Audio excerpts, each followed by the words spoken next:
Part 5 continues with Chapter 18, which is going to be at least 2 programs. The Royal House of Thebes. The story of the Theban family, we're not talking about Egypt, rivals that of the house of Atreus in fame, and for the same reason, just as the greatest plays of Aeschylus in the 5th century BCE are about Atreus' descendants, so the greatest plays of his contemporary, Sophocles, are about Oedipus and his children. And so we have soldiers with shields and swords marching 2 by 2 as far as the eye can see into like the sunset or sunrise behind them. It's pretty dark except for around the soldiers, so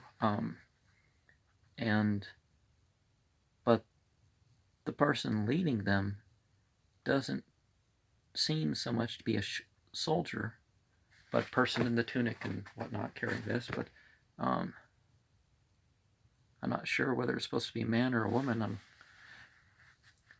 Cadmus and his children. The tale of Cadmus and his daughters is only a prologue to the greater story. It was popular in classical days, and several writers told it in whole or part. I have preferred the account of Apollodorus, who wrote in the 1st or 2nd century of the Common Era. He tells it simply and clearly. When Europa was carried away by the bull, her father sent her brothers to search for her, bidding them not to return until they had found her. One of them, Cadmus, instead of looking vaguely here and there, went very sensibly to Delphi to ask Apollo where she was. The entity told him not to trouble further about her, or his father's determination not to receive him without her, but to found a city of his own. He would come upon a heifer when he left Delphi. Apollo said he was to follow her and build his city at the spot where she lay down to rest. In this way Thebes was founded, and the country round about got the name of the heifer's land.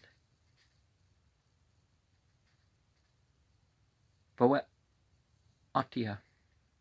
However, first Cadmus had a fight and killed a terrible dragon which guarded a spring nearby and slew all his companions when they went to get water. Alone he could never have built the city, but when the dragon was dead, Athena appeared to him and told him to sow the earth with the dragon's teeth.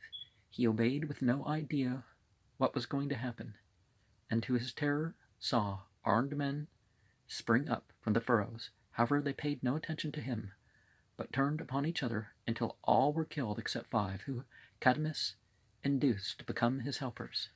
With the aid of the 5, Cadmus made Thebes a glorious city and ruled over it in great prosperity and with great wisdom. Herodotus says that he introduced the alphabet into Greece. His wife was Harmonia, the daughter of Ares and Aphrodite. The entities graced their marriage with their presence, and Aphrodite gave Harmonia a wondrous necklace, which had been made by Hephaestus, the workman of Olympus, but which, for all its divine origin, was to bring disaster in a latter generation. They had 4 daughters and 1 son, and they learned through their children that the wind of the entity's favor never blows steadily for long. All their daughters were visited by great misfortunes. One of them was Semele, mother of Dionysus, who perished before the unveiled glory of Zeus. Ino was another.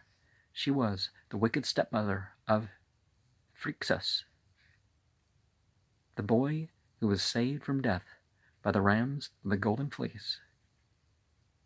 Well, the ram of the golden fleece. Her husband was struck with madness and killed their son Lycurgus. With his dead body in her arms, she leaped into the sea. That entity saved them both, however. She became a sea entity. And the one who saved Odysseus from drowning when his raft was shattered, and her son became a sea entity as well. I'm saying entity instead of God because I'm not saying that these things are gods. In the Odyssey, she is still called Ino, but later her name was changed to Leucothea, and her son was called Palamon. Like her sister Semele, she was fortunate in the end. The two others were not. Both suffered through their sons. Agave was the most wretched of all mothers. Did they name the nectar after her? Driven mad by Dionysus, so that she believed her son Pentheus was a lion and killed him with her own hands. Autono's son was Actaot, a great hunter. Autono was less wretched than Agave, and that she did not herself kill her son, but she had to endure his dying a terrible death in the strength of his young manhood, a death, too, completely undeserved. He had done no wrong. He was out hunting, and hot and thirsty, entered a grotto where a little stream widened into a pool.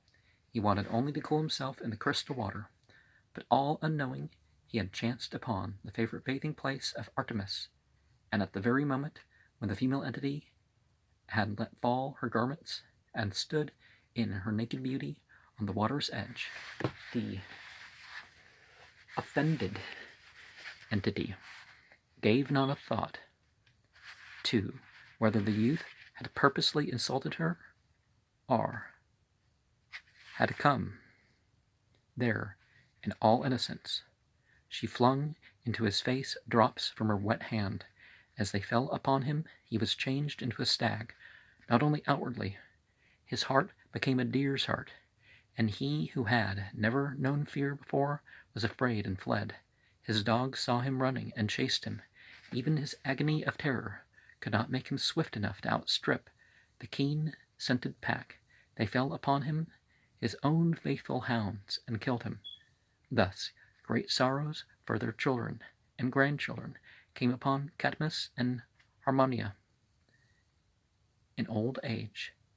After great prosperity, after Pentheus died, they fled from Thebes as if trying to flee also from misfortune, but misfortune followed them. When they reached far distant Illyria, the entities changed them into serpents, not as a punishment, for they had done no wrong.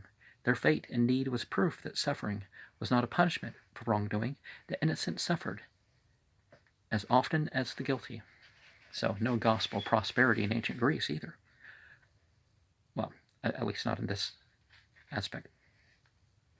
Of all that unfortunate race, no one was more innocent of wrongdoing than Oedipus, a great-great-grandson of Cadmus, and no one suffered so greatly.